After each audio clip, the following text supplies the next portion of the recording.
Баршаңызға сәлем, Гүлдер әлемі каналыма қош келдіңіздер. Бүгінгі видеом қарапайым аптекадағы янтарный кислотаны үй гүлдеріне беруге бола ма? Және де оның гүлдерге қандай пайдасы бар, қандай зияны бар, қалай қолдану керек туралы айтатын боламын.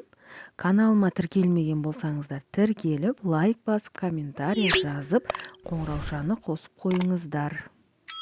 Ең алдымен янтарный кислота бұл гүлге қалай әсер етеді, соны біліп алайық. Янтарный кислота бұл гүлдер үшін дәрумен емес. Көбісі ойлайды, янтарный кислота бұл гүлдерге дәрумен деп. Жоқ, бұл дәрумен емес. Бұл гүлдердің топырақтағы барлық құнарды өзіне тартып, ішіп, жеп, өсуіне көмектеседі, былайша айтқанда. Сол үшін янтарный кислотаны береміз гүлдерге. Беруге болады әрине, бірақ нормамен өзінің керек кезінде ғана беру керек. Керек емес, нормадан тыс беруге болмайды. Егер сіз янтарный кислотаны аласыз, топырағына құясыз, сіз ол жерде жақсы мықты тамыр аласыз. Жақсы мықты тамыр жаяды гүліңіз, жоғары қарай өсуі жақсарады. Янтарный кислотаны суға араластырып, жоғарғы жағына шашсаңыз, жапырақтарына, сабақтарына шашсаңыз, жақсы қанық жасыл өскін аласыз, және де жаңа өскіндер пайда болады. Әрине гүлдің өсуіне және де тамырының жақсы жаюына көмектеседі. Бірақ янтарный кислотаның бір минусы ол топырақтағы барлық құнарды гүлге жегізіп қояды.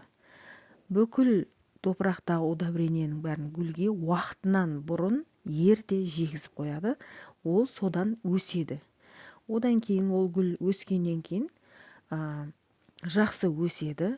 Бірақ сіз менің гүлім жақсы өсіп жатыр деп тағы да янтарный кислота құятын болсаңыз, гүліңіз түрлі стресстерге, мысалы сквозняк болсын, не болмаса бөлменің ауасының өзгеруі болсын, не болмаса орнына қозғалтуы болсын, пересадка болсын, сондай стресстерге гүліңіз қарсы тұра алмай қалады, нормадан тыс берген жағдайда.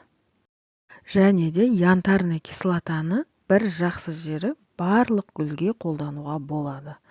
Нормадан тыс қолдануға болмайды. Жаңа айтып өткенімдегідей, янтарный кислотаны нормадан артық пайдаланатын болсаңыз, гүліңіздің барлық күшін бойының өсуіне, жаңа стрелка шығаруына, топырақтағы бүкіл дәруменді ішіп жеп қоюына себепші боласыз.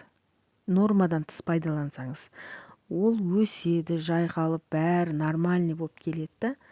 Бір нәрседен стресс алса, бұл гүліңіз уже қарсы тұра алмай, момент өліп қалуы да мүмкін, қурап кетуі де мүмкін. Енді әртүрлі жағдайлар болып кетуі мүмкін. Сол үшін қандай да дәрумен болсын, қандай да витаминдер болсын, мақұл гүл сататын магазиннен алынған дәрумендерде болсын, нормадан артық пайдалануға болмайды. Ал енді янтарды қандай кезде, қандай жағдайда пайдаланамыз? Мысалы, сіз отростық алып, соны тамырлататын болсаңыз, сол жағдайда пайдалансаңыз болады. Тамырлауға, оның жақсы өсуіне және де стресс алған гүлдерге де пайдалансаңыз болады. Пересадкадан кейін стресс алса, не болмаса бөлмеден бөлмеге ауыстырғаннан стресс алса, не болмаса бір жақтан, мысалы, магазиннен сатып алып келген гүл үйге келгеннен кейін гүлдер стресс алып, сіздің үйіңіздің ауа райына үйрене алмай, біраз күнге шейін жапырақ тастап, не болмаса солып, сондай бір жағдайлар болған кезде осы янтарный кислотаны құйсаңыз болады. Себебі стресске қарсы тұруына көмектеседі, тамырының жақсы дамуына көмектеседі, және жапырағының стресске қарсы тұруына көмектеседі. Және де, мысалы, гүлдерді көп кейбір бағбандар дәннен көбейтеді, кішкене майда семечкаларынан көбейтеді.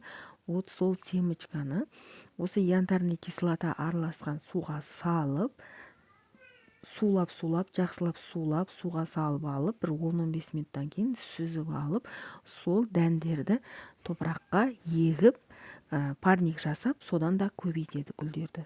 Дәл солай істеуге де болады. Осындай жағдайларға гүлдерді тамырлатуға, өсіруге, жағдайын стресс алған гүлдерді мықты болып өсуіне, ауырып тұрған гүлдерге көмектеседі. Бірақ нормадан артық пайдалануға болмайды. Жаңа айтып өткенімде ауырып тұрған гүлдерге де беруге болады дедім.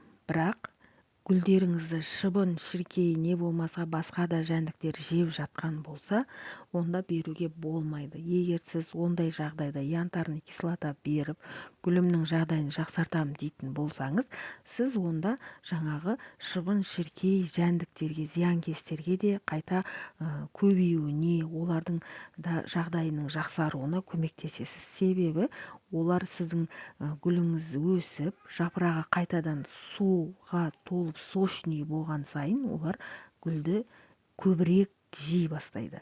Ондай кезде янтарный кислотаны беруге болмайды. Тағы да бір айта кететін жайт, ол мысалы сіздің гүліңіздің дені сау, ешқандай жапырақ тастамайды, сарғаймайды, ұштары қараймайды, бәрі нормальный нормада жақсы өсіп жатқан гүлдерге янтарный кислотаны беруге болмайды. Себебі олар өздері өсімдік өсе келе өсу процесінде осы янтарный кислотаны өздері бөледі, тамырында бөліп шығарады, ол өздеріне жетеді, жеткілікті. Себебі оған сіз тағы да бұяқтан янтарный кислота құятын болсаңыз, сіз одан ешқандай өзгеріс көрмейсіз. Дені сау гүлдерден ешқандай өзгеріс көрмейсіз да. Ол дені сау гүлге құясыз, менің гүлім қазір өсіп кетеді дегендей процесс болмайды. Себебі ол өзіне керекті нормада өсіп жатыр, өзіне керек, дені сау, ешқандай тамырында, не болмаса сабағында ешқандай ауру жоқ, не болмаса әлсіздік ештеңе жоқ. Бірақ сіз оның үстіне құясыз, одан ешқандай өзгеріс болмайды. Мен янтарный кислотаны пайдаланып көрдім, менде ешқандай өзгеріс болмады деп кейбіреулер айтып жатады. Сол үшін дені сау гүлдерге құюдың қажеті жоқ.